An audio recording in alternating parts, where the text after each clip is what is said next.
Cam4.fr, le plus grand site de webcam live réservé aux adultes. 14h-16h, Brigitte Lahaie, Sud Radio. Bonjour à tous, nous sommes ensemble durant ces 2 heures sur Sud Radio. Mon invité Didier Pleu a tiré la sonnette d'alarme il y a bien des années et je suis sûre qu'il aurait été très heureux d'entendre l'émission d'hier, durant laquelle mon invité a indiqué que les primo-délinquants sont de plus en plus jeunes, avec souvent dans leur enfance un manque d'autorité, surtout paternelle. Et oui, une éducation digne de son nom doit certes parler d'amour, mais être aussi apte à poser les limites à un enfant. Sinon, de l'enfant roi, nous risquons fort de passer à l'enfant tyran. En tout cas, nous allons voir aujourd'hui en compagnie de Didier Pleu, donc, comment l'enfant apprend à faire couple, c'est-à-dire comment il construit dans son imaginaire la relation à deux. Parce qu'on voit de plus en plus de couples se séparer parce que l'un ou l'autre des partenaires, quand ce ne sont pas les deux, veulent garder à tout prix leur indépendance, j'oserais dire, veulent rester des individus sans tenir compte de l'autre. Or, cette relation harmonieuse, ça repose bien sûr sur 2 êtres à part entière, certes, mais qui acceptent de vivre ensemble et donc peut-être de ne pas être dans la toute-puissance de leurs désirs. Ce juste équilibre semble de plus en plus difficile à trouver. Et bien avec Didier Pleu, on va essayer de comprendre qu'est-ce qui se passe dans notre société. En tout cas, je vous invite à venir nous rejoindre en nous appelant au 0826 300 300. Bonjour Didier Pleu. Bonjour Brigitte. Merci d'être avec nous. Alors oui, hier, je suis sûre que vos oreilles ont sifflé parce que on évoquait donc ces jeunes de moins de 15 ans qui déjà ont affaire avec la justice et qui souvent, quand on a, d'après les témoignages qu'on a eus et d'après ce que me disait Jean-Louis Guilleneuf, qui travaille beaucoup avec ces primo-délinquants, mais qui a derrière souvent un manque de père, un manque d'autorité. Alors votre dernier livre qui vient de sortir, L'autorité éducative, une urgence aux éditions Odile Jacob, aurait été tout à fait le bienvenu hier et c'est pour ça qu'on en parle aujourd'hui. Bonjour. Oui, et j'ai bien aimé votre introduction, Brigitte, parce que vous pointez vraiment le débat, la question, comme vous l'avez fait hier. C'est vrai que maintenant, on commence à vraiment dire que nos enfants, nos adolescents et les jeunes adultes souffrent de carences éducatives et non pas simplement de carences affectives. Ce contresens-là, on l'a entendu pendant des années. Il était vrai au siècle dernier. Il y avait beaucoup de jeunes qui étaient agressifs, qui avaient des passages à l'acte parce que ils étaient pas bien au niveau de leur estime de soi, de la confiance en soi. Il fallait retravailler ça.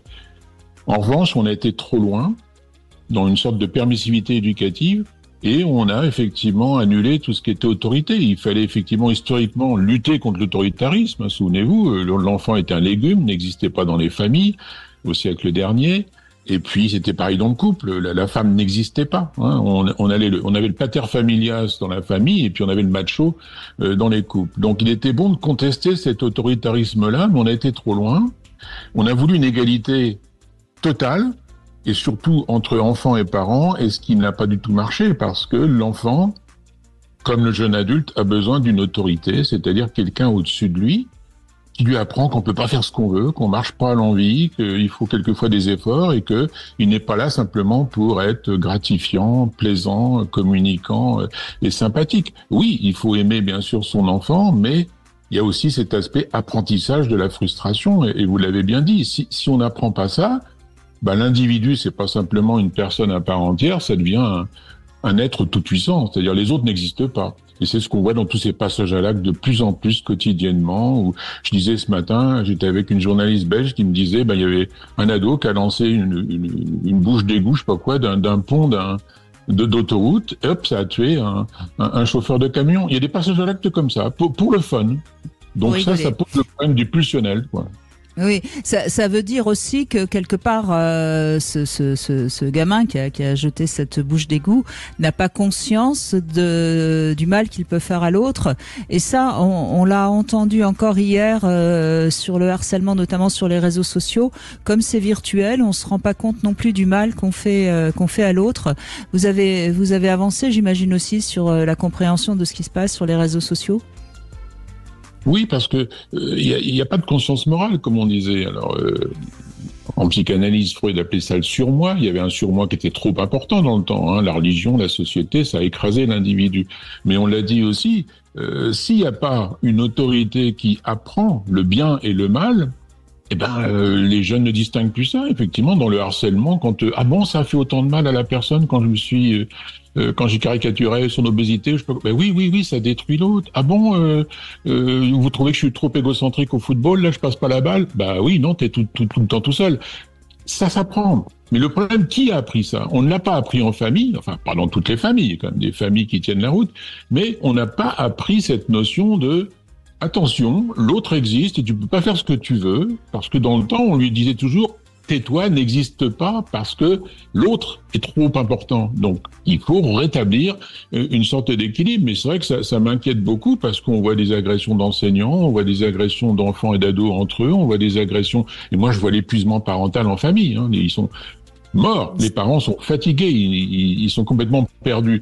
Donc, je pense qu'il faut qu'on reparle de cette histoire d'autorité sans retomber dans les blouses grises, l'autoritarisme d'antan, parce qu'il y a un mouvement de balancier. Quelqu'un me disait l'autre jour en consultation, bon, Didier Pleu, est-ce que je peux quand même donner une bonne fessée à un gamin qui pique ses colères? Non, là on va retomber dans les violences éducatives d'antan. Non, pas de fessée, mais qu'est-ce qui l'a amené à pousser tellement vos émotions que vous avez envie de le baffer, votre enfant de 3 ans? Et là, on voit bien que l'enfant... il choisit la nourriture, il choisit ses rythmes de vie, il choisit ses loisirs. Oui, mais la difficulté, et c'est peut-être là-dessus qu'il faut qu'on commence, Didier Pleu, c'est que c'est très très très jeune qu'on apprend à l'enfant à ne pas avoir la réponse à tous ses désirs. Et c'est peut-être ce que les parents n'ont pas. Enfin, ce que je trouve qu'on n'en parle pas assez de ça. C'est dans les 3 premières années finalement que déjà il faut ne pas accepter de satisfaire tous les désirs de l'enfant. Et ça, parce qu'après ça devient... Enfin, plus on attend, plus c'est compliqué. On voit bien que c'est plus compliqué de faire comprendre à un ado l'autorité qu'à un tout jeune enfant. Oui, tout à fait. C'est très jeune qu'on commence à apprendre ça. Mais souvenez-vous, il y a quand même un contresens en psychologie classique où, dans les 3 premières années, on a tout le temps insisté sur, attention, valoriser l'individualité de l'enfant, sa créativité, sa singularité, enfin tout le plan affectif, ce qui est bien. Mais on ne parlait pas justement de ces moments où il faut apprendre la frustration très jeune. Par exemple, je me suis souvent battu contre les histoires d'obligation d'allaitement à la demande chez un tout petit. On me disait, c'est pas chaud votre truc, là, si la maman et si l'enfant... Oui, s'ils sont en harmonie, très bien, mais j'arrêtais pas de dire, mais si une maman est pas trop d'accord avec ça et répond à l'injonction de l'allaitement à la demande, elle est en train d'apprendre à son enfant que c'est quand tu veux que je suis chosifié. Donc, j'ai pas dit qu'il fallait dire au gamin, au tout petit, attends 4 heures, là, je fais autre chose, mais entre sa demande et l'existence de la maman, voilà une première frustration. J'existe, absolument. Je t'ai alimenté, tu es rasséréné et je passe à autre chose. On a le droit de faire ça. Et puis toutes les petites frustrations après, comme vous l'avez dit, très jeune, quand un enfant est en train de construire une tour, je sais pas quoi, avec ses jouets et que ça se casse la figure, si le parent aussitôt lui donne un autre jouet, il baisse sa tolérance aux frustrations. Si le parent lui dit, écoute, persiste un peu, continue. Non, on va pas changer de jouet. Si effectivement les parents sont tout le temps des animateurs de Club Med tous les dimanches pour revoir 50 fois le même zoo, non, il faut aussi qu'ils montrent, on existe, on fait pas tout le temps ce que tu veux, mais il y a une nuance entre tu ne fais rien des décennies précédentes et tu peux tout faire de maintenant. Oui, c'est bien dans la petite enfance que ça commence, mais je suis optimiste, c'est très modifiable. Vous savez, j'ai travaillé 11 ans avec des délinquants récidivistes, j'ai bien vu que vraiment des profils vraiment pas très sympathiques pouvaient se modifier parce qu'on faisait de l'éducation à l'époque. Eh bien, c'est une bonne nouvelle, ça. Et on va évoquer le couple, justement. Comment accepter de vivre à deux sans se... c'est parce que dès qu'on vit à deux, évidemment, on n'est plus dans une individualité personnelle. Il faut trouver des compromis. Donc, on va parler de ça avec vous, Didier Pleu. Et puis, dans un instant, on va évidemment donner la parole aux auditeurs au 0826 300 300. À tout de suite. Sud Radio, votre attention est notre plus belle récompense. Vous nous faites vivre les matchs, la façon que vous les commentez, que ce soit la Pro D2 ou le Top 14, c'est que du bonheur. Voyez, il n'y a pas besoin d'y voir avec vous, c'est comme si on y était, quoi. Voilà. Sud Radio, parlons vrai. 14h-16h, Brigitte Lahaie, Sud Radio. Nous sommes en compagnie de Didier Pleu aujourd'hui, qui nous propose son dernier livre, L'autorité éducative, une urgence, qui vient de paraître aux éditions Odile Jacob. Et avec lui, on va voir comment le fait de peut-être avoir manqué d'autorité dans son enfance peut nous rendre la vie de couple plus compliquée. Fabienne, bonjour. Oui, bonjour Brigitte, bonjour Didier. Je suis très contente de vous parler. Ben merci d'être avec nous. Donc vous avez. C'est vrai que... Allez-y. Oui. On vous écoute. Le sujet m'intéresse parce qu'en fait moi je viens d'avoir 60 ans et j'ai toujours eu des couples qui ne durent pas, donc je ne sais pas pourquoi. Qu'est-ce qu'il faut que je fasse pour la prochaine fois? Parce que là j'ai rencontré quelqu'un lundi qui me semble vraiment parfait pour moi, mais maintenant c'est quelqu'un qui a l'air de vivre des choses pas mal tout seul, donc je ne sais pas. Et moi, je suis un peu pareil, donc qu'est-ce que ça va donner? Alors, vous l'avez rencontré déjà physiquement ou... Oui. D'accord. Et le courant passe, comme on dit? Le courant, ça sera bien, oui. C'est fluide. On a plein de points communs, plein de choses assez étonnantes qu'on aime bien. Bon. Voilà. Alors on va essayer de faire faire le ménage chez vous, voir pourquoi ça n'a jamais duré. Qu'est-ce que vous avez Est-ce que c'est vous qui partiez ou est-ce qu'on vous quittait déjà? Il y a eu les deux, mais c'est vrai que c'est souvent moi qui suis partie. Il y a eu les deux. Le père de mon fils, moi je l'ai quitté. Voilà. Après j'ai eu 5 relations, moi qui. Oui. Ça dure 5 ans et en général, après, je m'en vais. Bon, la dernière, ça dure 1 an. Je suis partie aussi. Et depuis 1 an, je suis seule et voilà, j'ai pas eu pour l'instant de coup de cœur et là, j'en ai un. Mm-hmm. Mais vous partez. Donc, vous partez pourquoi? Vous quittez pourquoi? Alors, parfois parce que je m'ennuie. Le père de mon fils, il m'avait trompé. J'avais essayé de renouer, mais je n'ai pas réussi.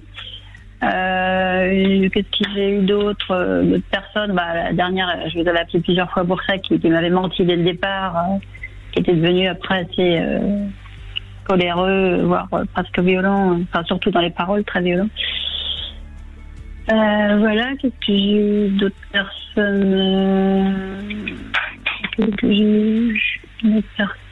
Alors déjà, je sais pas ce que vous en pensez, Didier Pleu, mais je trouve que Fabienne parle de tous ces hommes qu'elle a peut-être au départ pensé aimer d'une manière assez négative. Est-ce que quelque part vous avez, vous arrivez à les admirer au début quand même ou pas? Oui, mais oui, sauf. La dernière, au début je l'admirais, après plus du tout, parce qu'il m'avait menti sur plein de choses. Moi j'ai besoin justement d'admirer la personne avec qui je suis, d'être fière d'elle, et voilà. Donc à chaque fois, oui, au départ, je suis très fière, je suis très, très admirative de ce qu'ils font, de ce qu'ils sont. Alors bon, qu'on n'accepte pas qu'on nous mente, ça c'est encore quelque chose qu'on peut comprendre, hein, Didier Pleu.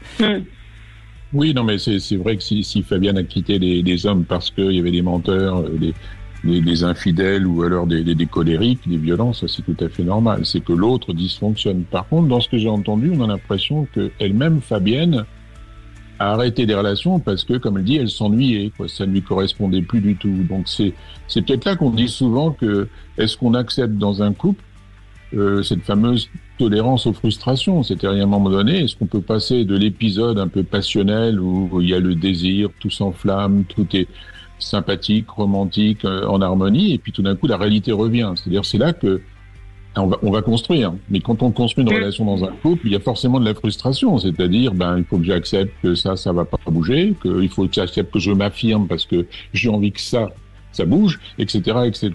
Donc c'est peut-être ça que Fabienne doit revoir, c'est-à-dire si c'est simplement, je désire un homme, je suis bien avec lui, puis quand j'en ai assez, je change. S'il n'y a pas une raison effectivement objective du style un compagnon pas très sympa, il faut qu'elle se remette en question en disant j'ai du mal à passer ce cap romantique, passionnel, formidable des premières années pour construire une relation qui est peut-être moins paroxystique, comme on dit, mais qui est peut-être beaucoup plus solide pour du bonheur à moyen et long terme. Moi, il me semble que je mettrais aussi un mot sur ça, Fabienne, c'est l'acceptation d'être un peu déçue. quand on rencontre quelqu'un, on a tendance de toute façon à un peu idéaliser la relation, à idéaliser l'autre, et à un moment donné, on le découvre tel qu'il est, avec bien sûr ses limites. Et c'est vrai que si on l'accepte pas, ça, on va s'ennuyer et on va le quitter. Vous voyez ? Et c'est vrai que j'ai beaucoup avancé là-dessus, parce qu'il y a certaines personnes, je me suis dit, bon, avec le recul, maintenant, là, il y a des choses que j'aurais pu accepter. Donc maintenant, je pars sur des bases un peu plus, on va dire, souples, flexibles. Donc c'est ça peut-être qui reste encore un tout petit peu à travailler. C'est-à-dire que vous êtes peut-être encore immature dans ce sens où vous attendez de l'autre qu'il soit merveilleux et qu'il vous permette de grandir. Mais il faut bien savoir que c'est soi-même qui doit s'élever. Là, non, je pense pas que je suis là-dessus. J'ai plus l'impression dans une dernière relation d'avoir plutôt été moi la personne qui faisait grandir l'autre.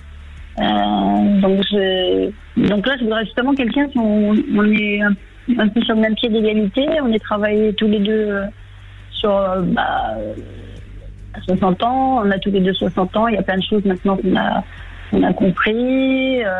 Chaque expérience fait évoluer. Et après, le thème, c'est l'individualité. Donc c'est là-dessus un peu individualité, indépendance, où il est à la limite.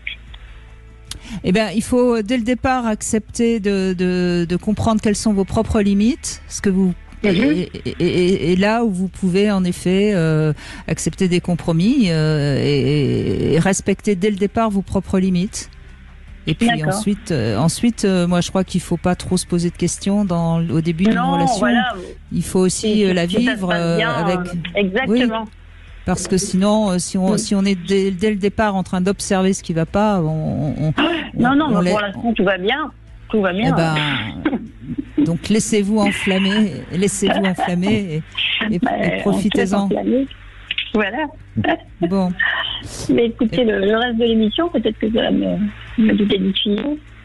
Écoutez, on va essayer de voir. Parce que par rapport à mon enfance, moi, dans l'enfance que j'ai eue, j'ai pas eu l'impression d'être frustrée, j'ai pas eu l'impression d'être non plus sur un piédestal. On était 3 enfants, moi je suis l'aînée. J'ai peut-être toujours été très, très autonome et indépendante. Moi, la grande, je partais toute seule. J'habitais en Vendée, je partais à Paris à 15 ans, 16 ans. Ma sœur n'a jamais pu faire ça, même encore maintenant, elle ne partira pas toute seule. Donc c'est vrai que j'ai toujours eu ce besoin de liberté et peut-être que ça me joue des tours.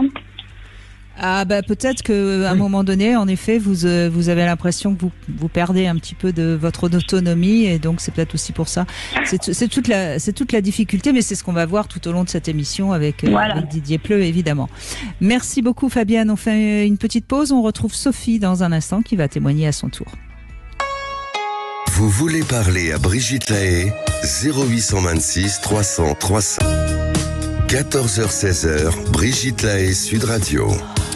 En compagnie de Didier Pleu, psychologue et auteur de l'autorité éducative, une urgence, qui vient de paraître aux éditions Odile Jacob, on continue à évoquer la relation à deux, qui forcément est faite, certes, d'amour, de sécurité, de confiance, mais aussi de frustration. Et c'est peut-être parce qu'on l'a remarqué, Didier Pleu, les couples se quittent de plus en plus vite, de plus en plus tôt. Est-ce que vous pensez que ça vient aussi de cette éducation peut-être un peu trop laxiste? Oui, puisque carence éducative, ça veut dire je vis que pour mon plaisir, je suis dans l'immédiateté. Donc effectivement, dans un couple, quand ça commence un petit peu, comme vous le disiez, à chauffer dans le sens où il faut faire des compromis, accepter un peu les dysfonctionnements, construire des choses, il y en a qui sont intolérants à ça, qui disent si c'est ça, moi ce que je veux, c'est simplement que ça marche sur le plan sexuel, sur le plan relationnel, et que ça me prenne pas le chou. Combien de fois j'ai entendu des couples et qui me disaient tout simplement ça me prenait le chou, et quand je disais mais c'est mieux maintenant, oui, je refais ma vie, quoi. Oui, c'est comme une consommation, quoi. J'ai consommé. Oui, c'est ça. On change de Kleenex, quoi. Voilà. Bonjour Nathalie. Merci d'être avec nous. Bonjour Brigitte, bonjour Didier. Alors moi je vous appelle parce qu'en fait le sujet me tient particulièrement à cœur. J'ai été élevée de manière extrêmement individualiste. Cette éducation a été renforcée par l'idée qu'il fallait absolument que je m'en sorte toute seule. j'ai raté mes précédentes relations, dont le dénominateur commun de ces relations, c'est moi. Donc je me remets beaucoup en question parce que on va bientôt emménager avec l'homme de ma vie et j'ai très très peur parce que je me dis dans quelle mesure mon caractère, mon individualisme, enfin, ma peur, c'est une sorte de peur que j'ai aussi de me faire avoir, on va dire, par la relation. Donc j'appelle pour avoir des conseils sur comment gérer ça. J'étais individualiste, je suis devenue altruiste, donc ça déjà c'est pas mal. Mais il y a toujours cette peur de me faire avoir. Le couple de mes parents, c'est un peu ce qui s'est passé. Mon père a dit à ma mère, si tu divorces, tu n'auras rien. Donc j'ai mis un point d'honneur à être autosuffisante, on va dire. Donc j'ai très peur. J'ai très peur de vivre avec quelqu'un et j'ai l'impression que c'est à cause de moi que mes précédentes relations n'ont pas fonctionné. Alors, c'est jamais 100% à cause de nous. Il faut relativiser peut-être un peu. Moi, ce que j'entends quand même, surtout, Nathalie, c'est d'abord votre peur, mais il faut toujours bien comprendre qu'est-ce que ça signifie d'être quelqu'un d'indépendant. Vous avez même dit autosuffisant. Est-ce que c'est parce que vous êtes quelqu'un qui aime bien être seul, parce que vous avez une richesse intérieure énorme, ou est-ce que c'est parce que vous avez peur de tomber dans la dépendance de l'autre? Et c'est sûr que quand on est amoureux, que tout se passe bien, on devient dépendant de l'autre et on peut souffrir évidemment si la relation s'arrête. Donc c'est pas tout à fait la même chose. Et moi j'ai l'impression que votre indépendance est plus due à une peur de la dépendance que par une réelle indépendance. Et Didier Pleu, vous avez l'air d'être d'accord avec moi. Ah oui, tout à fait, parce que là vous avez bien signifié la chose, c'est-à-dire si c'est une individualité, solitude, etc., mais si c'est par contre parce que je crains, elle l'a dit, Nathalie, que l'autre soit dangereux, puisqu'elle l'a vécu dans son enfance, elle a sans doute développé une sorte de schéma. L'enfer, c'est les autres, quoi. Donc, effectivement, oui. Même si elle est amoureuse dans son nouveau couple, elle se dit, mais qu'est-ce qui me dit qu'il va pas m'en jouer une, que c'est pas un pervers ou je sais pas quoi. Donc, dans ce cas-là, je crois qu'il faut qu'elle communique sa peur, qu'elle dise, écoute, moi, je préfère être seule parce que les autres, c'était plutôt dérangeant, déséquilibrant. Donc, est-ce qu'on peut en parler? Ça sera non pas de l'égocentrisme dans ce cas-là, c'est pas moi, et j'enquiquine les autres, puisqu'elle dit, elle est devenue altruiste. Mais, dans son altruisme, quand même, l'autre, il est encore inconsciemment, pas très net, assez dangereux. Donc, faut qu'elle en parle. Faut qu'elle dise très rapidement à son partenaire, tu sais, quand tu me dis ça, moi, j'ai l'impression que t'es pas clair. Quand tu fais un peu ça, c'est un peu du chantage. Qu'elle dise, qu'elle affirme les choses pour mettre des mots sur ses émotions. Et dans ce cas-là, je crois qu'on peut dire que le partenaire peut faire autorité, justement, dans la petite faille d'un des deux. C'est quelqu'un qui est très gourmand, il va demander à son partenaire, écoute, essaie de réguler mon appétit parce que j'ai du mal avec ça. Il faut que Nathalie passe réguler son individualisme avec son partenaire. Et si son partenaire l'aime, en empathie, il se dira, j'ai compris qu'il était un peu sauvage par moment, mais j'ai compris le pourquoi du comment, donc je vais t'aider à être plus confiante. Parce que vous avez dit une chose qui m'a un petit peu interpellée. Vous m'avez dit, j'ai peur de me faire avoir. Alors, oui. Qu'est-ce que ça veut dire? En quoi il pourrait vous avoir? Vous voyez, l'expression, elle est quand même imagée, Oui, en fait, alors chez moi, quand j'étais gamine, le père imposait tout. Et en fait, c'est ça pour moi me faire avoir, c'est qu'en gros, pour faire plaisir à l'autre, je pourrais accepter un compromis qui en fait m'est imposé. Et de ce fait, en concevoir une rancœur envers l'autre, qui serait uniquement de ma faute, puisque c'est moi qui ai accepté. Vous voyez un peu le schéma?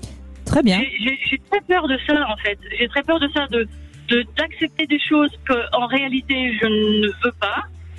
Tout ça pour préserver la relation. Eh ben, Nathalie, faites un petit travail toute seule, avec un petit bout de papier ou comme vous voulez, et posez vos limites. Qu'est-ce que vous êtes prête à accepter dans une relation à partir du moment où vous allez vivre avec lui? Ça, vous pouvez l'écrire noir sur blanc, et puis après, comme le dit Didier Pleu, communiquer avec lui, pour pas qu'il vous demande des choses que vous risquez d'accepter et de regretter ensuite. Tout à fait. Oui, c'est vrai. Et surtout, de bien dire qu'il ne faut pas qu'elle confonde l'autoritarisme qu'elle a connu par son père, apparemment, est ce qu'elle va vivre maintenant. Donc, il faut qu'elle soit consciente. Je n'ai plus le même âge. Il y a un âge où je la bouclais pour obtenir l'amour de mon père parce que c'était un autoritarisme pater familias. Mais à l'âge que j'ai, je peux très bien aimer quelqu'un sans me soumettre, sans me résigner, parce que je n'ai plus 6 ans, 15 ans. Je suis une femme mûre qui peut dire à mon compagnon, bah, écoute, ça me plaît pas, excuse-moi, mais est-ce qu'on peut faire autre chose? Vous avez un peu une idée de la manière dont il a géré ses relations précédentes, cet homme? Oui, disons qu'il s'est laissé gérer, voilà, pendant une bonne vingtaine d'années. Bon, donc c'est pas quelqu'un d'autoritaire, visiblement, vous voyez? Non, pas du tout. Et on a beaucoup de chance parce que le dialogue est très libre. Il est exempt de tout jugement, de toute interprétation, de toute prise de position personnelle. Donc déjà, ça, la parole est très libre entre nous. Donc, a priori, vous avez fait un choix qui correspondrait bien à ce que vous êtes et qui ne vous permettra pas de tomber dans vos peurs. Donc, faites-vous confiance et faites-lui confiance. Et donc, si vous pouvez lui faire confiance, ça veut dire que vous pouvez communiquer, vous pouvez montrer votre vulnérabilité, il n'en profitera pas. Ah oui, c'est vrai. Merci de m'ouvrir les yeux, vous avez tellement raison. Mais oui. Voilà. Parce que et votre conjoint n'est pas votre père. Oui. Parce que c'est terrible, hein. À 50 ans, ne pas arriver à tourner la page comme ça. C'est toute notre vie. Non, mais ça, c'est des répétitions, c'est nos schémas, c'est nos automatismes. On peut se dire, à l'âge que vous avez, c'est pas mon papa, c'est un homme que j'aime, et on va construire autre chose ensemble. Voilà. Ouais, tout à fait. Et je vous assure, si vous arrivez à lui en parler, ça va calmer vos peurs. Parce que c'est encore une fois pareil. Les mots qu'on a dit calment nos peurs. Alors, sinon l'émotion reste à l'intérieur de nous et c'est là où on fait on va avoir des comportements qui vont provoquer ce qu'on craint. Oui, ça j'ai tellement connu ça. Oui. Oui, Brigitte a tout à fait raison. Si vous gardez ces histoires-là, vous allez garder les schémas de papa qui était autoritariste et tout, et qui faisait peur et qui vous soumettait. Quand on en parle, on se rend compte que le partenaire, c'est pas papa, c'est un autre homme qui peut m'entendre, qui peut me comprendre et avec qui on peut construire quelque chose. Parler, c'est éviter ce qu'on appelle des synthèses émotionnelles. C'est-à-dire, on reste pas avec cette émotion pure qui vient de je ne sais où et qu'on ne peut pas traiter comme ça. Super. Oui. J'ai pas de mots. Je reste pantoise. Merci. Oui, merci beaucoup. Je vous en prie, Nathalie. Merci à vous parce que votre témoignage, il est fort pour ceux qui écoutent et ça va permettre à d'autres personnes aussi de pouvoir avancer. Merci beaucoup, Nathalie, et je vous souhaite plein de bonheur. Nous avons Gabriella qui est avec nous pour répondre à 3 questions intimes. Vous pourrez en poser une ensuite à Didier Pleu. Bonjour, Gabriella. Bonjour. Toujours contente de vous retrouver. Merci. Alors, première question. Est-ce que votre papa et votre maman avaient l'air de s'aimer beaucoup quand vous étiez une petite fille? Est-ce que vous aviez cette impression? Pas du tout. Ah là là, ça commence mal. Ouais. C'était pas ça. Bon. Non, du tout. Et est-ce que, alors deuxième question, est-ce que vous croyez à l'amour? Est-ce que vous avez réussi des belles histoires d'amour? En tout cas, j'en ai reçu une. Ça va faire 21 ans vendredi. Wow. Et oui, avec des bas, des hauts, des super hauts, des super bas. Mais quand même, on est devenus vraiment deux amoureux. On a 50 ans et ma foi, je suis très fière de ça en tout cas. Vous pouvez, c'est bien, 21 ans. 21 ans, c'est déjà un bail, hein, Didier Pleu, c'est bien. Oui. Puis on sent la manière dont vous en parlez, dont vous en parlez que ça va bien. Oui. Ça n'a pas toujours été comme ça, hein, mais on est devenus amis. D'accord. Je ne connaissais pas cette relation-là, et donc du coup, voilà. Super. Et alors peut-être une troisième question rigolote. Comment il vous appelle? Quel est le petit mot qu'il utilise pour Ma biquette. Ma biquette. Ah bon.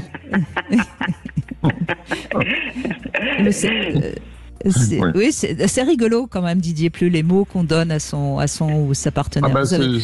Biquette, c'était très drôle, surtout pour ma génération. Hein. Ça signifie bien quelque chose dans la cour de récré. Mais là, c'est ma petite biche maintenant en 2024. Non. Et ça signifiait quoi alors dans votre cour de récréation, ma biquette, Didier Pleu? Qu'est-ce que c'est? C'était mon zizi.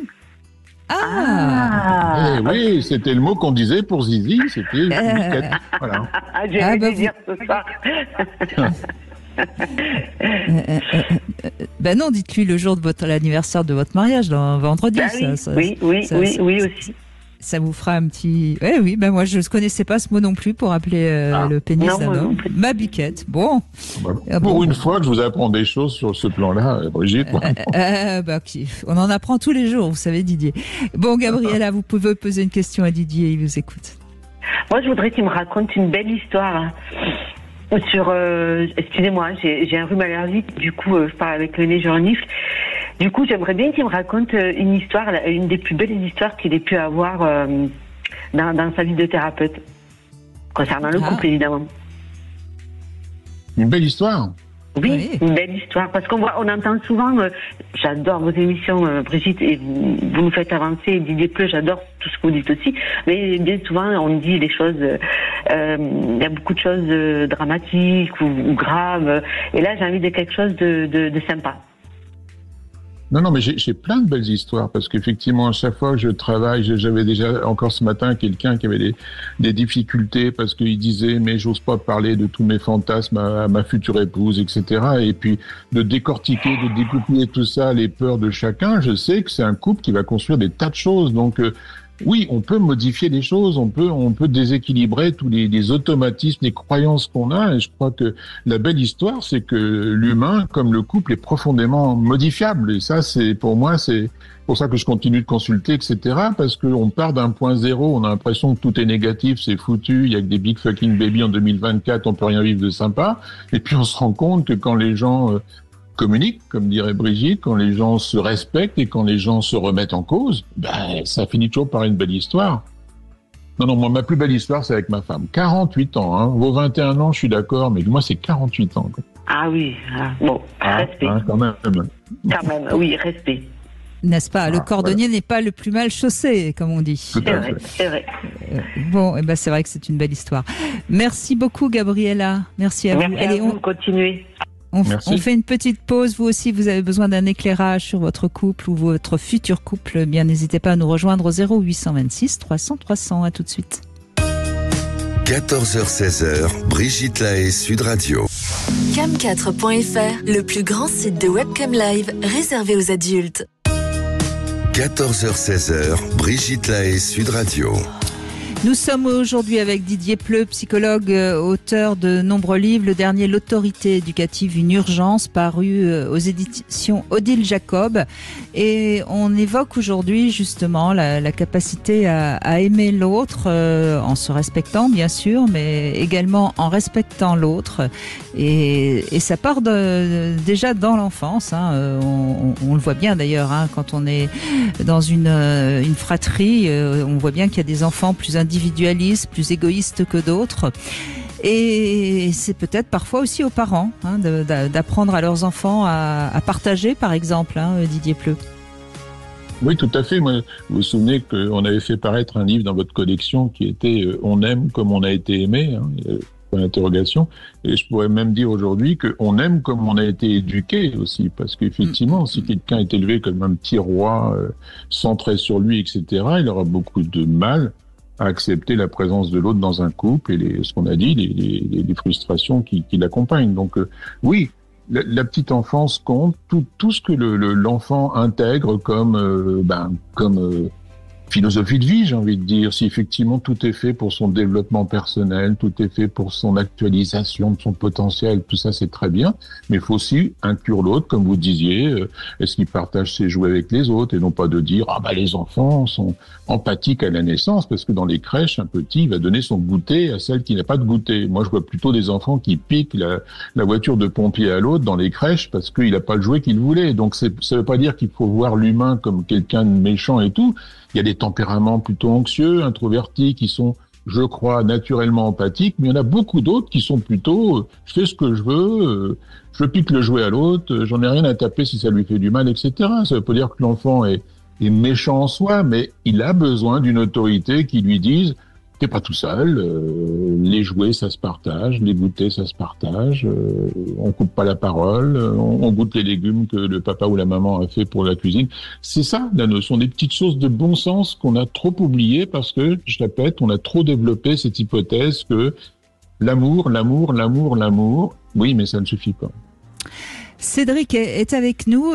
Cédric, votre témoignage va peut-être en toucher d'autres aussi, puisque vous avez vécu 22 ans avec votre femme qui vient de vous quitter il y a un peu plus d'un mois, je crois. Et c'est compliqué pour vous. Vous savez pas trop si c'est vraiment fini, s'il y a quelque chose peut-être à changer pour arriver à faire revivre la relation. Il me semble que vous, dans votre couple, vous n'avez pas su communiquer suffisamment. C'est un peu ça. Bonjour Cédric. Oui, bonjour Brigitte, bonjour Didier. Oui, c'est exactement ça. Effectivement, j'ai eu la chance de vous avoir déjà, Brigitte, il y a un mois, alors quelques jours après la séparation, qui est très très très brutale pour moi. Et avec un petit mois de recul et quelques discussions, en fait, je me rends compte que le vrai coupable a été une absence de communication totale. Et à mes yeux, elle a établi la relation sur de fausses bases, sur des interprétations, surinterprétations, et ça nous a amené à la rupture. Moi, j'ai l'impression que le couple s'est détruit sur des faux personnages durant ces 3 ou 4 dernières années, et que on est rentré, moi elle me repoussait tout le temps au lit, donc du coup j'avais plus de, je perdais des sentiments, je me posais plein de questions et je me suis réfugié dans mon individualisme. C'est le travail, le sport, les enfants, parce que je suis un père très très proche de mes 2 enfants de 17 et 11 ans. Et j'ai pas réagi à ces signaux. Je les ai vus parce que j'étais pas dans une situation non plus très très très bien. Mais je me suis dit voilà, ça y est, pas mieux demain, ça va passer. Le grand va partir faire ses études. On va peut-être se retrouver. Cédric, vous avez dit une chose qui est importante sur laquelle je veux déjà rebondir. Vous m'avez dit elle vous repoussait, c'est-à-dire qu'à un moment donné, elle a eu une attitude, j'allais dire également agressive-passive qu'on voit beaucoup chez les femmes, parce que sans doute il y avait des choses qui ne lui plaisaient plus. Elle vous a refusé la relation intime. Et oui, comme beaucoup d'hommes, dans ces cas-là, vous vous êtes senti blessé, rejeté, et vous avez pris une attitude également d'égoïste, ou en tout cas vous avez réagi. Mais au départ, elle non plus, elle a pas su communiquer, parce que quand ça va plus dans un couple, je vois pas pourquoi on dit pas qu'il y a quelque chose qui va plus. C'est pas en refusant les relations sexuelles qu'on communique. Vous êtes d'accord avec ça, Didier Pleu? Oui, je suis totalement d'accord. Et d'ailleurs, elle me dit qu'elle est autant responsable. Mais moi, ce que je n'arrive pas à accepter aujourd'hui, c'est que je lui ai dit, voilà, tu aurais tiré la sonnette d'alarme, on faisait un bilan, on repartait sur des choses. Le conditionnel, ça marche pas, Cédric. Hein. Didier, qu'est-ce que vous avez envie Non, mais je crois que la compagne de Cédric a tiré la sonnette d'alarme, comme vous le disiez, avec cette réticence par rapport à l'intimité. Donc effectivement, la réaction masculine en général, s'il n'y a plus de désir du côté du partenaire, c'est foutu, c'est nul, je vais faire autre chose, je vais faire du sport, m'occuper d'autre chose, alors que c'est un appel au niveau communication, c'est-à-dire qu'est-ce qui se passe, qu'est-ce qui fait que ma femme me désire plus. Et en général, excusez-moi pour les clichés, mais on dit souvent que les désirs de la femme est souvent lié à l'amour qu'elle porte pour son conjoint, beaucoup moins chosifié que dans la relation inverse de l'homme envers la femme. Donc je crois qu'il y a eu un ratage de communication tout simplement, quoi. C'est-à-dire c'est pas ça aurait dû se passer normalement, on devrait avoir une intimité qui marche toujours autant, c'est s'il y a un hic, il faut qu'on en parle. C'est que ça signe quelque chose de plus important dans notre vie. Est-ce qu'on parle assez, est-ce qu'on se respecte assez, est-ce qu'on construit des choses ensemble, etc. Et ça, elle a effectivement, elle l'a vu quand je lui ai dit, parce que c'est la première chose que je lui ai dit. J'ai dit, mais tu me quittes là, mais moi j'étais en souffrance parce que tu me repoussais et je t'ai mis en souffrance par mon attitude, et tout ça avec un point de départ qui a certainement été des problèmes financiers, où elle m'a reproché, bon voilà, parce qu'il a fallu demander de l'argent à son père pour qu'on s'en sorte il y a 3-4 ans suite à la perte de mon entreprise. Et bon, après on s'est relancé, mais voilà, et là elle dit voilà, le fil il est cassé, l'amour il y est plus, le sentiment il y est, alors que chez moi j'ai l'impression qu'il a décuplé, il est encore plus fort qu'avant, et que j'ai vraiment cette sensation d'être dans un mauvais film qui avait une autre fin, quoi, et qui pouvait l'avoir, parce que quand je lui ai dit tout ça. Oui, mais je suis pas sûre, Cédric, je suis pas sûre que ce soit très simple pour elle non plus de communiquer. Donc, dans un premier temps, on a envie de dire, est-ce que vous pourriez pas rencontrer un conseiller conjugal, enfin quelqu'un qui va faire un peu la part des choses. Et puis moi, je vous conseillerais dans votre cas, et c'est parce que on sait pas là, en l'occurrence, si en effet l'amour est fini chez elle, ou si il y a des rancœurs, il y a une sorte comme ça de mise à distance, donc moi je vous conseillerais dans ces cas-là peut-être de faire un vrai break de 2 mois, 3 mois, avec réellement à ce moment-là pas du tout de contact, de manière à ce qu'elle se rende compte si vous lui manquez ou pas. Alors après 2 mois, 3 mois, c'est peut-être beaucoup pour vous. Faut à vous de trouver un juste équilibre, parce que pour l'instant, comme elle a de la rancœur vis-à-vis de vous, sans doute, de toute façon, quoi que vous disiez ne fait que réactiver sa rancœur. Et il faut voir maintenant si, quand vous n'êtes plus là, si le vide que ça va créer, parce que ça va forcément créer un vide quand on a vécu 22 ans avec quelqu'un, même si, c'est la distance qui va lui permettre de se rendre compte si elle vous aime encore. Et donc moi, je crois que mais jouez carte sur table. Dites-lui bien, écoute, on fait un break, je te laisse tranquille pendant 1 mois, 2 mois, et puis tu verras si je te manque ou si je te manque pas. Il faut prendre ce risque-là, me semble-t-il. En tout cas, c'est un peu le conseil que j'aurais envie de vous donner, même si ça va être difficile pour vous, parce que vous êtes pour l'instant dans l'espoir de la retrouver. Didier Pleu, qu'est-ce que vous en pensez ? Oui, tout à fait, Brigitte, parce qu'effectivement, si Cédric continue à, non pas à harceler, mais à dire je t'aime, j'ai vraiment compris que tu étais la femme de ma vie, moi, c'est décupler mon amour, ça va renforcer la rancœur de son épouse. Donc effectivement, la distance, le break, allez, on met un repos dans tout ça, fait qu'il faudra qu'elle se pose des vraies questions. Non pas qu'elle entende qu'est-ce que je t'aime, alors qu'elle doit penser mais il m'a toujours mal aimé avant. Non, faut qu'elle comprenne que est-ce que cet homme-là me manque, comme vous l'avez dit, Brigitte? Est-ce que j'ai de l'amour pour cet homme-là? Et en agissant comme ça, Cédric, vous montrez que vous êtes un homme, un vrai, courageux, capable de lui laisser la distance. Voyez, vous n'êtes pas quelqu'un qui est à ses genoux en train de la supplier de vous aimer encore. Et ça, c'est quand même généralement quelque chose que les femmes, tout d'un coup, elles sont d'abord surprises et apprécient. Est-ce que ça vous semble possible de faire ça, Cédric? Alors, ça me parle, mais c'est très ambivalent chez moi, parce que d'un côté, j'ai cette envie, parce que j'ai quand même consulté un psy qui m'amène à cette phase de deuil, qui me dit voilà, maintenant il faut passer à autre chose, elle a besoin d'autre chose, il faut pas que vous restiez dans ce schéma-là qui pourrait vous faire tourner en boucle et vous faire pas sortir de cette impasse. Et je lui avais proposé d'aller voir un psy ensemble dès le moment de la rupture. Oui. Elle m'a de suite dit non, et là il y a 3 jours, elle m'a dit bon, bah, écoute, finalement tu vas me prendre pour un con, mais je veux bien aller consulter, parce que j'ai un fort sentiment de culpabilité, alors que je ne dois pas me sentir coupable. Donc alors, là, on a un rendez-vous privé prévu. Donc ça c'est bon signe qu'elle accepte un rendez-vous. Donc allez à ce rendez-vous, et en fonction de ce qui se passe, bien peut-être que prenez la décision de faire le break ou pas.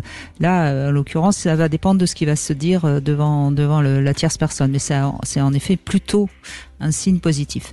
Merci Cédric, merci beaucoup. On va faire une petite pause. Je vous donne une devinette, Didier Pleu, vous n'y échappez pas. Pourquoi les femmes ont souvent le pare-choc de la voiture un peu embouti? La réponse, c'est après les infos. Sud Radio. Sud Radio, parlons vrai. Parlons vrai. Sud Radio. Parlons vrai. 14h-16h, Brigitte Lahaie, Sud Radio. Et nous continuons à évoquer les difficultés de l'amour. Didier Pleu, avec vous, bien sûr, psychologue, auteur de nombreux livres, comme d'ailleurs On aime comme on a été aimé, dans la direction, dans la collection Psychologue. Mais le dernier, c'est L'autorité éducative, une urgence, aux éditions Odile Jacob. L'amour, oui, on l'apprend tout petit, de toute façon, dès sa naissance, et on se rend compte que cet amour inconditionnel qu'on aimerait tous recevoir, il est impossible, évidemment. La devinette, ça vous dit quelque chose? Pourquoi les femmes ont souvent le pare-choc de la voiture un peu embouti? Moi, j'ai une réponse un peu basique. Est-ce que c'est parce qu'elles rêvent basse ou elles rêvent au volant? Je sais pas. Non, non. C'est parce que leur amant ne cesse de leur faire croire qu'un pénis de 10 cm, ça équivaut à un pénis de 20 cm. Alors, forcément, après, on a une difficulté à évaluer les distances. Qu'est-ce que vous voulez? C'est un peu de votre faute. J'étais loin. Vous étiez un peu loin, mais bon. Alors, on va continuer, bien sûr, avec vous au 0826 300 300. N'hésitez pas à nous rejoindre si vous avez envie d'un éclairage sur l'amour, justement. C'est Romain qui est avec nous. Bonjour Romain. Bonjour Brigitte, bonjour Didier. Bonjour. Merci d'être avec nous, Romain. Alors, merci à vous de me recevoir. Excusez-moi, j'ai pas écouté la première heure d'émission, donc je ne sais pas ce qui a été dit. C'est pas grave, on vous écoute, en tout cas. Oui, moi je vous parlais de mon expérience, donc avec mon épouse, ça fait 15 ans qu'on est mariés, ça fait 17 ans qu'on se connaît, et là depuis le mois de septembre dernier, on subit une crise de couple, à m'annoncer qu'elle n'avait plus de sentiments pour moi, et donc depuis les choses sont compliquées. On est toujours ensemble, on a des enfants, et disons qu'il y a des hauts, il y a des bas. Et votre sujet m'intéresse parce que vous parlez d'individualité. J'ai respecté son choix, son ressenti, son individualité. Et c'est vrai que j'avais certains besoins qui dépendaient en fait d'elle, qui ont peut-être parasité la relation. Et maintenant, je ne demande plus. Donc, je respecte ses choix, je respecte son ressenti, je respecte aussi son espace parce que elle me dit souvent que maintenant, elle a besoin de son espace. Donc j'accepte. Et moi maintenant, disons que je suis moins dépendant et je vois ça avec une certaine confiance, sérénité et je suis dans cette phase de réparation. Mais je m'aperçois que pour réparer, il faut être deux. Et là, je sens qu'il y a un décalage entre nous deux. Donc on arrive encore à communiquer, on a encore des rapports intimes. Mais je sens encore cette distance. Et je m'aperçois que il y avait un invité chez vous qui parlait de, vous savez, dans une vie de couple, on vit plusieurs couples. Je sais plus le nom de l'intervenant. Je crois que c'est un anthropologue qui vient souvent chez vous. Et Philippe Breneau, sans doute, qui est là demain. Oui, tout à fait. Et je m'aperçois qu'on est en plein là-dedans. En fait, notre couple est en train de muter. Et là, on est en plein dans le processus. Mais par contre, je sais pas comment ce couple-là va muter. Alors, il me semble, a priori, qu'elle n'a pas du tout envie pour l'instant d'une séparation. Donc, elle doit être dans une relation affective plutôt amicale, bien que vous ayez encore des relations intimes. Donc, tout ça n'est pas si mauvais.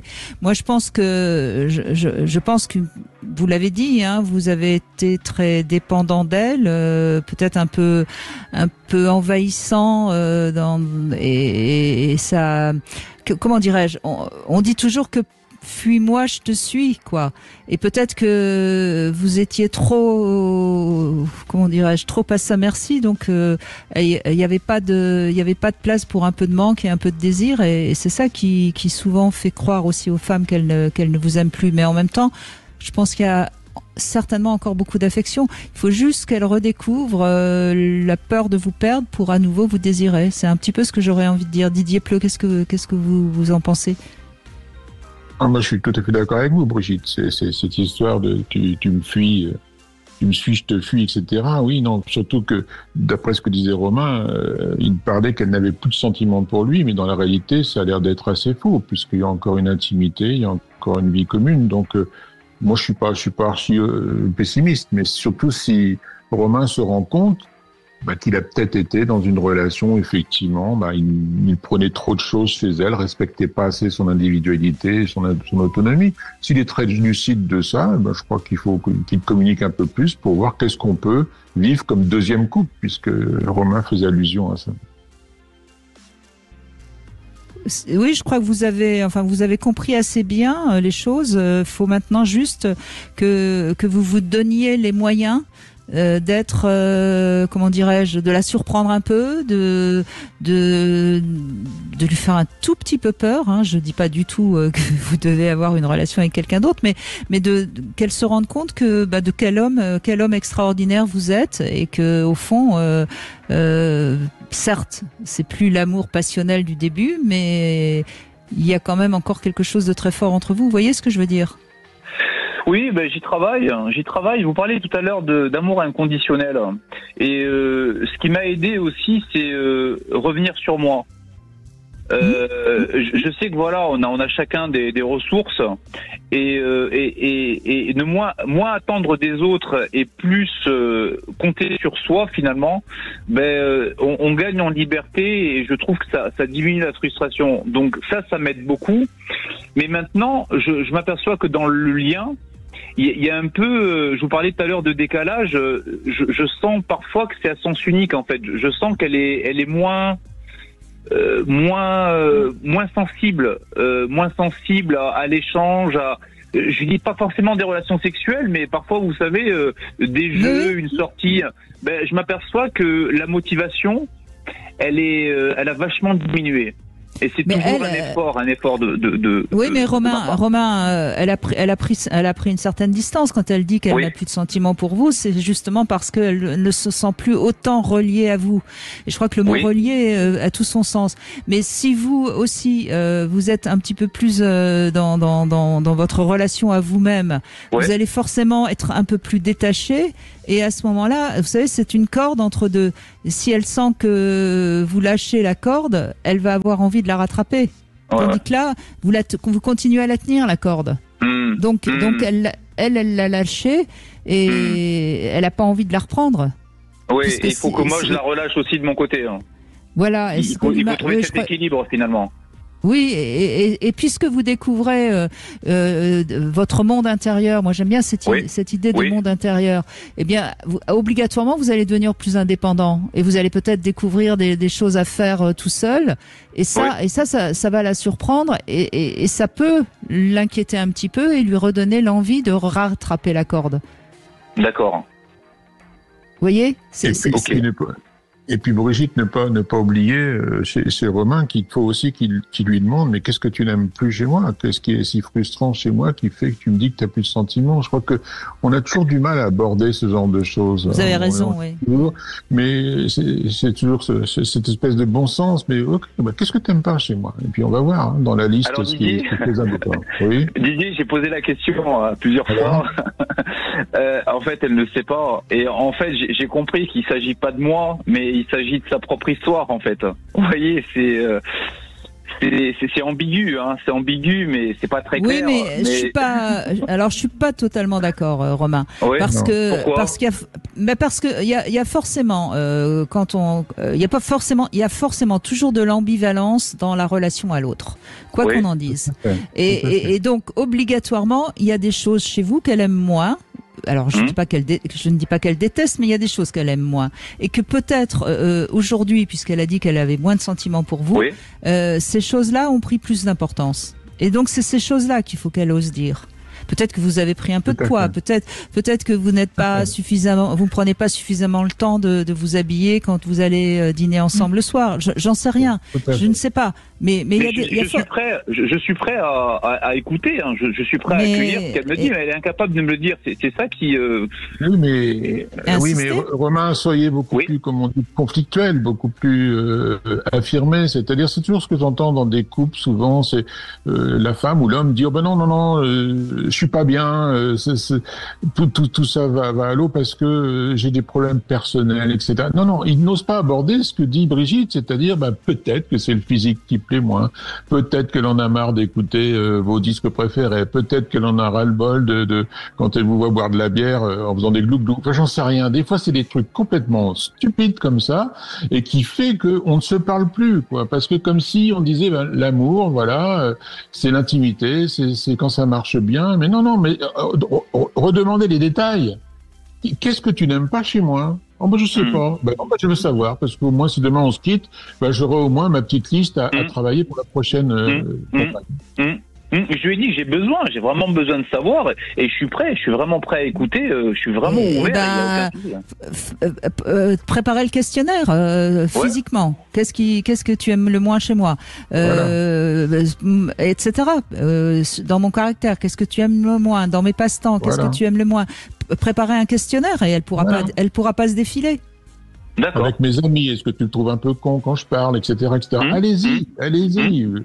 Trouvez 50 questions à lui poser et puis elle va vous répondre et vous aurez vos réponses. Très bien. Allez, au boulot. Je prépare ça et je vous dirai.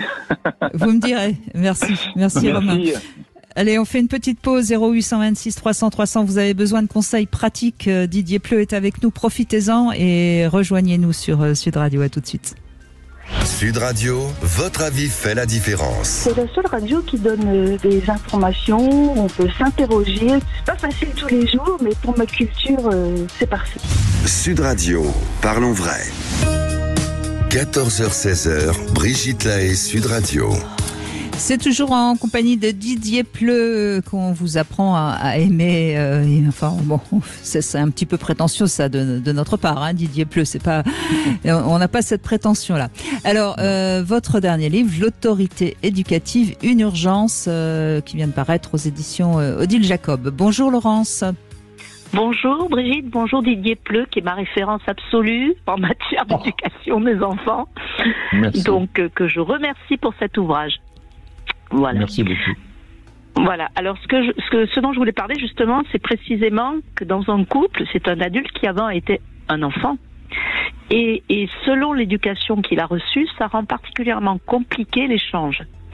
Et quelquefois, s'il s'est construit dans un contexte, ce qui est mon cas, d'une éducation très culpabilisatrice, dans laquelle on n'écoutait pas ses besoins, on n'écoutait pas ses envies, où la seule chose était la valeur travail, l'exigence, la volonté de faire plaisir à l'autre, aux parents, pour avoir un regard, pour avoir une attention, on arrive à l'âge adulte construit ainsi.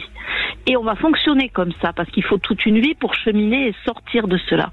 Et pour peu que le partenaire il trouve son compte, parce qu'effectivement avoir un conjoint très présent, qui assure tout, c'est très confortable, et surtout qui culpabilise dès qu'il sort du foyer, ça fait que on va se construire de façon asymétrique et qu'il va falloir mener pour sortir de ça un double combat contre soi-même et contre le système que l'on a mis en place. Je ne dis pas contre le partenaire, parce que c'est malgré lui que ça s'est construit comme ça. Vous avez été une pièce de puzzle un peu tordue et la chose s'est adaptée, s'est construite comme ça, et lui a épousé la forme de vos failles. Et voilà. Et ça, ça fait 30 ans que je suis mariée avec le même homme, et c'est extrêmement difficile de sortir de ça, de s'autoriser à faire exister son individualité, qui au bout de 30 ans a forcément changé, réfléchi, évoluer.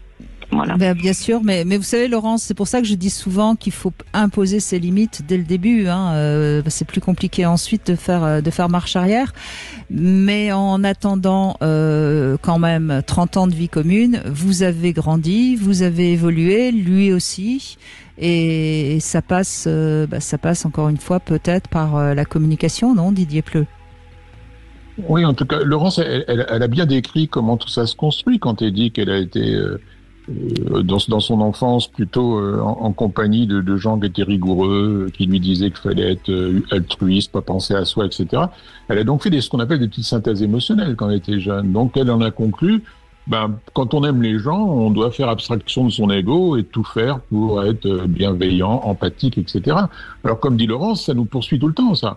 Mais on peut déconstruire ces scénarios-là. C'est-à-dire, on peut se dire, attends, j'ai pas 5 ans, j'ai pas 12 ans, j'ai pas 15 ans, je peux effectivement déconstruire ce que j'ai appris, ce qu'on m'a dit qui était bien, c'est-à-dire aime les autres avant toi, et se dire, je vais peut-être me donner quelques défis je garde la philosophie humaniste d'aimer les autres, c'est une bonne philosophie, mais je vais peut-être aussi me donner des objectifs un peu plus égocentriques. Vous voyez, là, à l'inverse de ce que j'arrête pas de dire au niveau de l'éducation, c'est que de temps en temps, quand on penche trop dans l'altruisme et l'empathie, c'est un peu ce qu'on avait fait, nous les 68 arts, faut aussi penser à la jouissance immédiate et au plaisir. On a le droit. Et dans le cas de Laurence, c'est peut-être ça qu'elle s'est interdite tout le temps en répondant à cette fameuse synthèse, quand on aime, on se donne totalement à l'autre et on pense pas à soi. Je crois que, mais comme vous le dites, Brigitte, 30 ans, ça veut dire que quelque part, il y a quand même de l'espace pour dire, écoute, peut-être que c'est le moment que je sois un petit peu plus égocentrique dans le couple. Et je pense qu'au bout de 30 ans, l'autre va dire, oui, ok, c'est une nouvelle femme, j'accepte.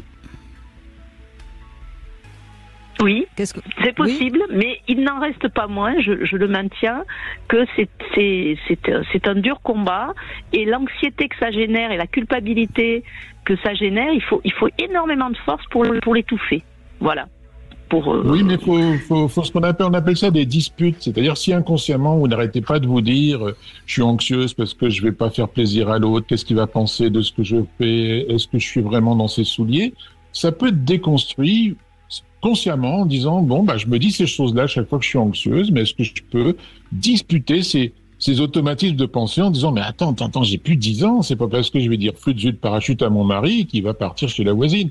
Alors que quand j'avais 8 ans, si je me rebellais auprès de mon père, je risquais gros et de perdre l'amour. On peut conscientiser tout ça et disputer. Disputer, c'est pas s'engueuler, c'est remettre en cause tout ce qu'on a conclu de toute sa vie et de toutes ses émotions. Parce que c'est ça qui aide. Mais je crois, Laurence, que je vais revenir sur un sujet, moi, qui m'intéresse toujours beaucoup, c'est la culpabilité vis-à-vis de qui ? Est-ce que c'est vis-à-vis de lui ou vis-à-vis de vous que cette culpabilité, Alors, il y a plusieurs elle vous choses. ronge ? Non, c'est là que je me sens. C'est très difficile, c'est une forme d'anxiété, et alors qui a été beaucoup plus prégnante par rapport aux enfants, évidemment, parce que tu sors, tu fais quelque chose, tu laisses tes enfants. Et oui, mais ça, maintenant le dernier à 19 ans, je pense qu'il peut rester tout seul. Hein. On est bien d'accord. Donc revenons sur parce que vous voyez, on peut se sentir coupable vis-à-vis de son compagnon, de se dire quand même je peux pas lui faire ça, parce que justement vous lui avez tellement donné tout que vous avez du mal que vous vous sentiriez coupable vis-à-vis de lui, mais c'est peut-être aussi coupable vis-à-vis de vous. Et à ce moment-là, c'est votre enfance qui refait surface. Vous voyez ce que je veux dire ? Et c'est et c'est ça qui est important, parce que c'est pas la même manière de gérer sa culpabilité si c'est vis-à-vis de votre mari ou vis-à-vis de vous.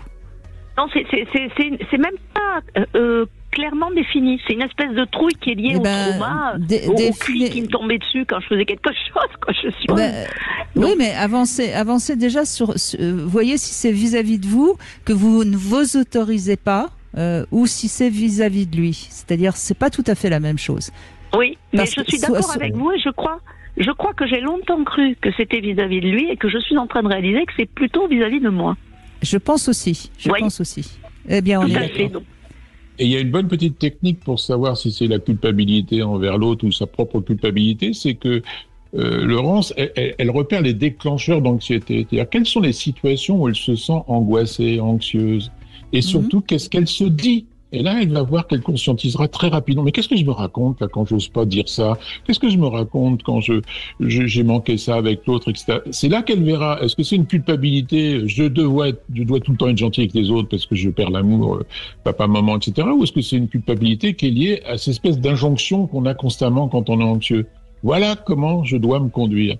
Et vous allez voir que vous allez tout à fait distinguer les deux culpabilités avec cette petite méthode là. Eh ben merci Laurence, en tout cas, on avance, c'est formidable. Petite pause, un love conseil. Justement, on va parler de la différence entre les sentiments et les ressentis, et puis vous continuez à nous rejoindre au 0826 300 300. À tout de suite. 14h-16h, Brigitte Lahaie, Sud Radio. Cam4.fr, le plus grand site de webcam live réservé aux adultes. Brigitte Lahaie, Sud Radio, le Love Conseil. Eh bien, Didier Pleu, on va parler de la différence entre les sentiments et les ressentis. Une différence qui n'est pas toujours évidente pour tout le monde, et pourtant c'est important de bien comprendre la différence. Alors, on va commencer par le ressenti. Le ressenti, c'est quelque chose qu'on ressent dans le corps, hein, évidemment, qui est lié à une situation, un comportement. C'est quelque chose d'assez provisoire au départ, mais qui peut s'installer durablement, notamment l'anxiété, hein, qui est un ressenti. Alors, et puis un ressenti, ça peut parfois se traduire par un ressentiment, hein, lorsque, par exemple, on est agacé par quelqu'un. Et là, on se rapproche peut-être de ce que les gens croient être des sentiments. Un sentiment, c'est lié à une personne ou à un objet, hein, parce que ça peut être sa voiture, ça peut être un animal. Et un sentiment, c'est pas forcément partagé avec la personne ou l'objet sur lequel on a porté son sentiment. Et un sentiment, c'est quelque chose qui généralement est installé, qui va durer plus ou moins longtemps, bien qu'un sentiment n'est pas forcément définitif. Et c'est toute la complexité de tout ça. Bref, je crois que c'est vraiment important de comprendre qu'un ressenti, lorsqu'il se transforme en ressenti, justement, va avoir une influence négative sur un sentiment amoureux. Et l'un comme l'autre peuvent être positifs ou négatifs, et c'est vraiment nos ressentis souvent. Et c'est pour ça que je voulais faire ce Love Conseil avec vous, Didier Pleu. C'est souvent nos ressentis qui vont nous faire critiquer notre partenaire, qui n'y est pas forcément pour quelque chose. La plupart du temps, on ressent, je sais pas, une gêne, on ressent un peu de colère, et c'est pas forcément lui qui est responsable. Et c'est ça qui est important. Alors que le sentiment, évidemment, est beaucoup plus lié à ce qu'on met dans la relation à notre partenaire. Donc voilà, donc peut-être qu'avec un petit peu plus de compréhension de la différence entre le ressenti et le sentiment, vous saurez mieux communiquer, me semble-t-il, avec l'autre, et ça nuira moins à la qualité de la relation. Je ne sais pas ce que vous avez envie d'ajouter, Didier Pleu. Si, c'est hyper important de différencier le sentiment du ressenti, parce que, comme vous l'avez dit, le ressenti, c'est une émotion brute, quoi, très, très primaire. Quand Laurence nous parlait tout à l'heure qu'elle a sans doute des moments d'anxiété majeurs quand elle est avec son conjoint, c'est du brut de brut. C'est-à-dire que peut-être qu'elle a simplement besoin d'approbation, d'une bonne cotation. Ça, c'est des synthèses très infantiles, qui ne sont pas encore construites. Donc, effectivement, le ressenti, il faut toujours le décortiquer en se disant, mais colère, dépression, anxiété, c'est lié à quoi? Qu'est-ce que je me raconte là? Parce que c'est du brut de brut. Et pour transformer tout ça dans un sentiment plus humanisé, plus construit, quoi. Mais c'est vrai qu'il faut faire attention aux émotions brutes, parce que quelquefois, on confond tout. On est en colère à cause de sa propre colère, alors que c'est pas forcément le partenaire qui nous a rendu colériques, c'est nous-mêmes. Isabelle est avec nous maintenant. Bonjour Isabelle. Oui, bonjour. Merci de nous rejoindre, Isabelle. Oui, merci à vous de prendre mon appel. Donc le sujet vous intéresse aussi, deux individus qui forment un couple, pas toujours simple, cette équation? Je dirais jamais simple. C'est vrai. C'est pas du tout évident, parce qu'on apporte tout et son passé, sa charge émotionnelle et son éducation et ses ressentiments et très souvent c'est le conjoint qui en fait les frais. Enfin, pour ma part, moi j'ai vécu avec deux hommes qui avaient eu des gros problèmes avec leur mère, et en fait j'ai vraiment l'impression de payer pour elles, quoi. Tout ce qu'ils n'avaient pas pu régler à l'époque avec leur maman, c'est moi qui l'ai pris de plein fouet. Donc c'est vrai que c'est pas facile du tout, parce que en fait quand on fait pas un travail sur soi-même et qu'on n'essaie pas de soigner son individualité, justement, le problème c'est qu'on le fait subir à son partenaire ou à sa partenaire. Enfin, ça c'est mon ressenti et mon vécu, en tout cas. Oui, en tout cas, vous l'expliquez bien. Comment vous réagissiez quand vous vous rendiez compte? Parce que déjà, vous avez eu la chance de vous en rendre compte, hein, donc vous avez bien compris que c'était pas contre vous, mais que c'était sa projection, hein, son transfert même, pourrait-on dire, qui faisait que ça posait problème. Et comment vous réagissiez justement? Au début, surtout pour le premier, dont j'étais passionnément amoureuse, quand j'ai rencontré sa mère, ça m'a frappée, mais comme une évidence. J'ai dit c'est exactement la même personnalité, etc. Et après, il avait eu déjà d'autres vies avec d'autres femmes. Hein. Et bon, j'ai connu un peu leurs histoires. Et chaque fois, il prenait des femmes qui étaient justement un peu des femmes pas de pouvoir, mais des femmes qui avaient du caractère. Et en fait, il les laminait. Il les laminait et j'ai essayé de lui en parler, mais forcément il n'a pas voulu l'entendre. Comment voulez-vous qu'il accepte quelque chose comme ça? Pour lui, c'était invraisemblable. Et puis malheureusement, c'est pas pour dire, mais très souvent les hommes ont beaucoup de mal à gérer leurs sentiments, parler de leurs sentiments et reconnaître qu'ils ont un problème et aller se faire aider. C'est bien dommage. Mais attention aux généralités, Isabelle, qui souvent prouvent qu'on n'a pas non plus, nous, compris notre part de responsabilité dans l'histoire. Hein. Certes, je suis complètement d'accord avec vous, mais bon, moi j'ai essayé de travailler, j'ai travaillé pendant longtemps avec des spécialistes justement pour essayer de soigner mes blessures d'avant pour pas les apporter dans mon couple. Mais vous m'avez pas répondu. Vous m'avez pas répondu parce que quand on découvre quelque chose comme d'aussi important que ça, c'est-à-dire que bon, vous êtes en fait le mauvais objet, c'est-à-dire que vous êtes la représentation du mauvais objet maternel pour cet homme. Comment vous réagissez? C'est-à-dire, est-ce que vous continuez à subir ces critiques, ces attaques? Est-ce que vous vous défendez? Est-ce que vous faites comme si vous n'entendiez rien? Enfin, comment vous réagissiez? Parce que c'est ça qui va être intéressant, parce que c'est ça qui va parler de vous. Et vous êtes d'accord, Didier Pleu, nous, on peut vous aider, vous, on peut pas l'aider lui. De toute façon, c'est pas lui qui appelle. Tout à fait. Oui, allez-y Didier. Oui, Brigitte, vous avez tout à fait raison, c'est une interaction, parce que si on commence à se dire, effectivement, je comprends ce que dit Isabelle, mais si on commence à se dire que l'autre, faut qu'il soit sur le divan, qu'il fasse un travail sur lui, parce que sinon sa pathologie va submerger tout le couple, on peut s'asseoir et attendre que l'autre évolue. Non, et même si l'autre est pathologique, qu'est-ce que je peux faire, moi, pour construire mon couple? Oui, il a des problèmes avec sa maman, il a coincé son Oedipe, mais qu'est-ce que je fais, moi, en tant qu'épouse, conjoint, etc., pour déséquilibrer ça? Vous voyez ce que je veux dire? Sinon, on reste dans une position passive et d'interprétation. Donc, je crois que vous avez raison, on reproduit. Les deux doivent travailler. Même si l'autre est complètement névrotique, t'es névrotique, on va faire avec. Oui, parce que d'abord, vous l'avez pas choisi par hasard, et en plus, ça s'est reproduit. Donc, il y a quand même quelque chose chez vous qui est intéressant à trouver. Oui, tout à fait. Mais pour vous répondre à votre question, comment je réagis? Au départ, j'étais vraiment très, très, très amoureuse. J'ai supporté, j'ai essayé de comprendre en mettant un peu d'eau dans mon vin, en disant, de toute façon, c'est pas de sa faute. Mais au bout d'un moment, j'ai essayé d'en discuter aussi, d'avoir vraiment des discussions un peu profondes, mais c'était pas possible. Et au bout d'un moment, j'étais moi en train de mourir à petit feu, donc je suis partie. J'ai pas pu faire autrement parce que j'arrivais plus à supporter ça. Et je trouvais que c'était éminemment injuste de subir quelque chose qui ne m'était pas destiné. Oui, mais quand vous dites c'était pas de sa faute, là on rentre dans ce fameux panneau qui est avec tout ce qu'il a subi, son enfance, etc. Il peut pas être, donc je deviens passif, je ne dis rien. Alors que dans le couple, c'est la conflictualité, comme dans l'éducation, qui va reconstruire tout, c'est-à-dire, écoute, je suis désolé, j'ai vu que ta mère était omnipotente ou je sais pas quoi et que tu joues les petits garçons ou les rebelles, mais moi je suis pas d'accord avec ça. Je ne suis pas ta mère. C'est ça la conflictualité. Mais je l'ai dit. Mais il faut que l'autre soit prêt à l'entendre et soit prêt à l'admettre. Non, Isabelle, vous l'avez. D'abord, vous nous avez dit qu'au début vous l'avez supporté. Ensuite, vous nous avez dit que c'était pas de sa faute.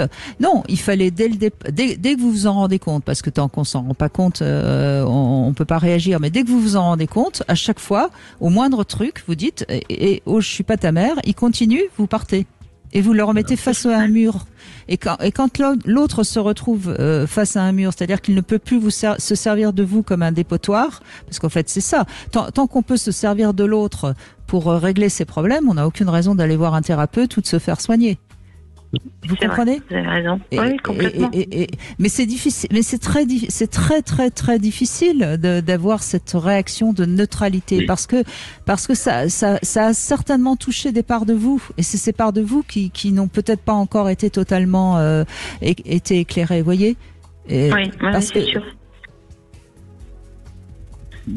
Et puis j'insiste sur cette notion de conflictualité, Brigitte. La conflictualité, c'est pas agresser l'autre, c'est est-ce qu'on peut vivre une relation d'amour sans jamais déséquilibrer l'autre, sans jamais affirmer des choses qui peuvent être contraignantes, déplaisantes. Ça, c'est quelque chose qu'on n'a pas envie de faire, parce que quand on est amoureux, on a envie que tout se passe dans un truc complètement aseptisé et sympathique. Non, la conflictualité, c'est dire les choses, c'est bousculer, et c'est ça qui construit effectivement une bonne relation.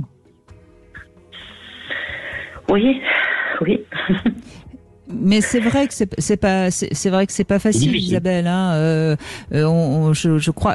Mais encore une fois, accepter que l'autre nous agresse alors qu'on n'y est pour rien, c'est quelque part ne pas poser ses limites et de ne pas et c'est souvent en effet, comme le dit Didier Pleu, c'est pour éviter le conflit.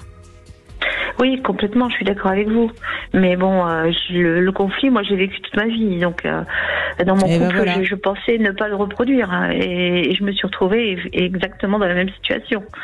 Donc, à un moment, j'ai juste accepté, comme vous avez dit, quand vraiment on ne peut plus rien faire, on dit au revoir. Même si on aime énormément l'autre, on s'en va. Oui, on s'en va pour survivre.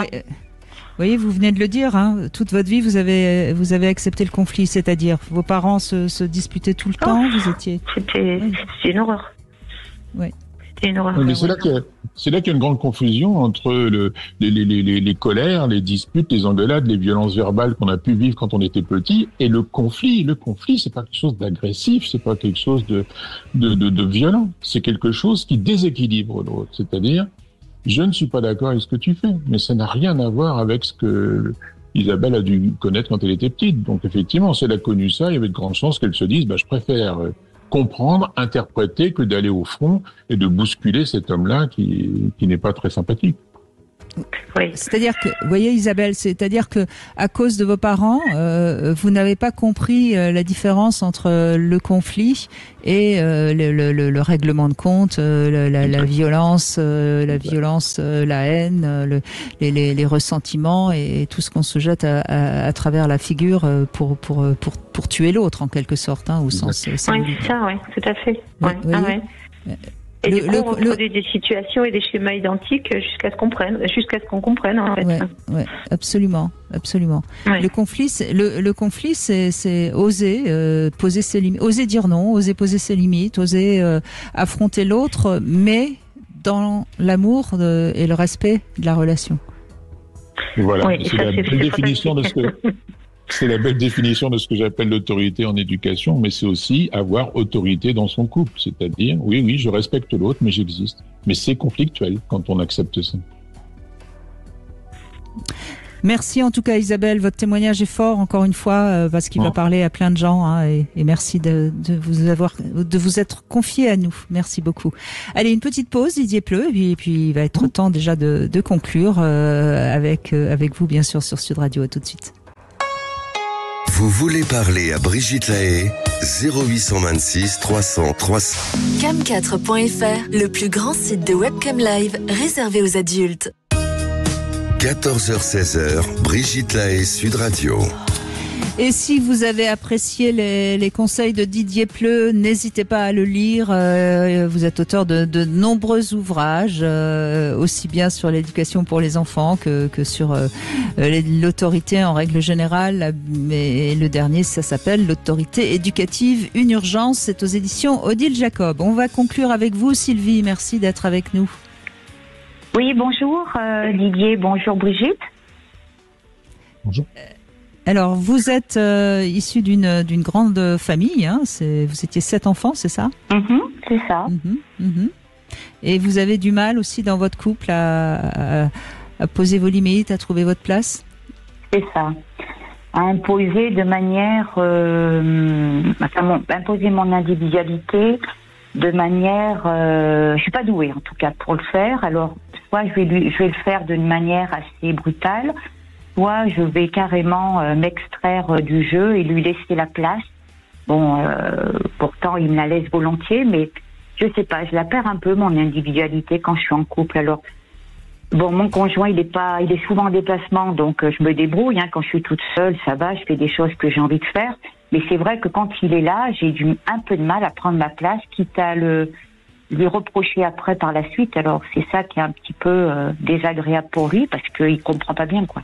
C'est un peu injuste. Mais il me semble que c'est un peu comme avec Isabelle tout à l'heure, non, Didier Pleu, c'est que Sylvie a peur du conflit. Alors, oui, et Sylvie sans doute a du mal à s'affirmer, c'est-à-dire quand elle dit qu'elle passe de passivité, elle va encaisser, elle va quitter les lieux, je sais pas quoi, ou elle va agresser, ce qui va rien changer, c'est qu'elle a des difficultés de s'affirmer. Mais s'affirmer, c'est forcément gêner l'autre, c'est forcément être conflictuel, et c'est forcément accepter que l'autre va pas forcément approuver ce qu'on est en train de dire. Et c'est ça qui est difficile dans l'affirmation de soi. Et sinon, on garde tout, passivité, ou alors grosse colère, et ça va être la dispute outrancière. C'est ça, c'est-à-dire que j'attends chez moi que la tension monte vraiment pour pouvoir le dire. Voilà. Et forcément, ça sort avec beaucoup de colère, beaucoup d'agressivité. Donc, ça me discrédite complètement auprès de mon conjoint, parce qu'il dit, de toute façon, tu le dis sous l'effet de la colère, donc ça n'a pas beaucoup d'importance. Voilà. Il me dit à chaque fois, si tu me le disais d'une manière beaucoup plus posée, j'entendrais, mais là, il comprend pas. Donc, il se dit à chaque fois... mais non, puisque tu m'as souvent dit oui, et là, je ne comprends pas ton non par la colère. C'est parce que tu es en colère. Donc, alors après, moi, j'ai pas tant peur de ça, du conflit, c'est surtout lui, en fait, parce que lui, il faudrait lui dire les choses calmement. Attendez, oui, mais attendez, c'est normal. Si chaque fois que c'est pas, oui, chaque fois qu'il y a conflit, c'est le volcan, avec la lave qui le recouvre. Je peux comprendre qu'il en ait peur. Vous voyez. Mais est-ce que vous avez repéré s'il y a, quelles seraient plus précisément les choses qui vous font monter comme ça en pression? Un sentiment de mise à l'écart ou de pas être respecté. Voilà. Quand vous avez le sentiment qu'il fait pas assez attention à vous. Vis-à-vis de quelqu'un d'autre, parce que quand on est tous les deux, il n'y a pas de souci, mais dès qu'il y a quelqu'un d'autre qui rentre en jeu, il va pas faire forcément attention à moi. Et vous voyez ça, il me semble que ça fait écho à votre famille nombreuse. Vous étiez 7, certainement que vous étiez aussi souvent pas assez remarqué, assez entendu, oui, sans doute. Vous voyez, peut-être. Alors c'est une hypothèse, mais peut-être que c'est ça. Ah oui, non, mais ça c'est clair. En étant celle du milieu. Alors si c'est ça, c'est pour ça que ça monte, et que vous n'arrivez pas à le réaliser à temps. Parce qu'en fait c'est pas vous, c'est la part de petite fille immature qui grandit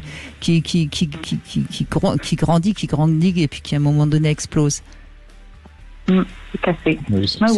C'est insupportable quand on m'écoute pas. Hein. Ça, c'est des schémas qu'on a pu connaître quand on est petite fille, etc. Dans une grande famille. C'est insupportable quand on me coupe la parole. C'est insupportable quand on me respecte pas.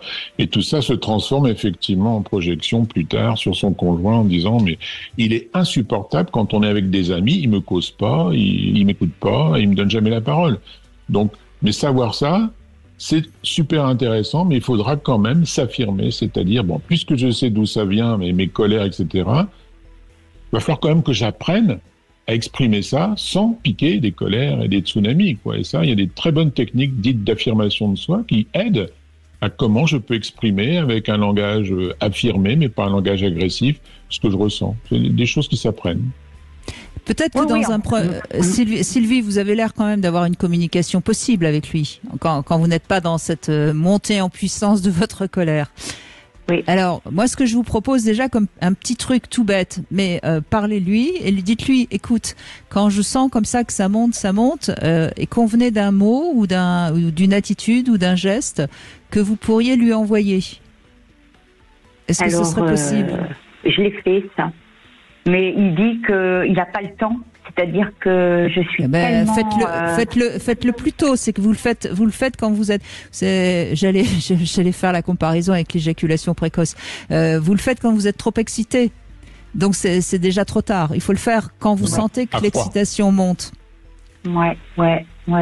Oh oui, sans doute que c'est trop tard. Parce que même lui, il me dit, mais je peux même plus parce que tellement. Oui, et puis là, c'est fini. C'est fini. C'est la petite fille colérique. Non, faites-le. Alors, ce que je vous propose, faites-le avant même de sentir la moindre colère. Faites-le à froid, de temps en temps, quand vous êtes en compagnie. Un petit peu agacé. Oui, ou même pas agacé. Quand vous êtes avec lui, avec du monde, puisque j'ai bien compris que c'est comme ça que ça se passait, eh bien, faites ce geste ou dites ce mot.